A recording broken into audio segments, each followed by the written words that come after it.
Copa আমেরিকায় Brazil আর্জেন্টিনার খেলা দেখবেন কিভাবে মুঠোফোন দিয়ে। আগামী 21শে জুন থেকে শুরু হতে যাচ্ছে 2024 সালের কোপা আমেরিকার আসরটি। তবে এর আগেই দুটি করে প্রীতি ম্যাচ খেলে ফেলছেন আর্জেন্টিনা ব্রাজিলরা। আর্জেন্টিনা প্রথম প্রীতি ম্যাচে হারিয়েছে ইকুয়েডরকে 1 গোলে।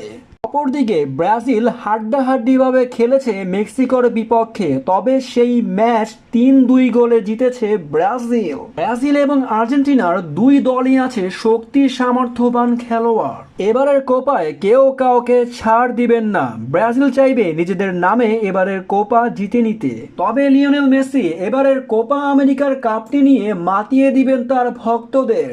একটি করে প্রীতি ম্যাচ খেলা হয়েছে আর্জেন্টিনা ব্রাজিলের, তবে আরও একটি করে বাকি আছে দুই দলেরই, যেখানে আর্জেন্টিনা পরের ম্যাচে মাঠে নামবে গুয়েতামালার বিপক্ষে।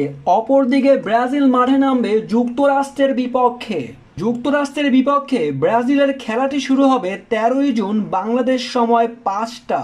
অপরদিকে আর্জেন্টিনার খেলাটি শুরু হবে 15ই জুন 6টায়। তবে আর্জেন্টিনা ব্রাজিলের ভক্ত বাংলাদেশেও আছে, তাই তো আর্জেন্টিনা ব্রাজিলের খেলা দেখতে মুখিয়ে আছে এশিয়ার ভক্তরা। এশিয়ার টিভি চ্যানেলগুলো সরাসরি সম্প্রচার না করার কারণে ব্রাজিল আর্জেন্টিনার ম্যাচ লাইভে দেখতে সমস্যা হতে পারে। তবে এবার মোবাইল ফোন দিয়ে দেখতে পারবেন খেলা। স্পোর্ট জি5 অ্যাপের মাধ্যমে সরাসরি উপভোগ করতে পারবেন খেলাগুলো।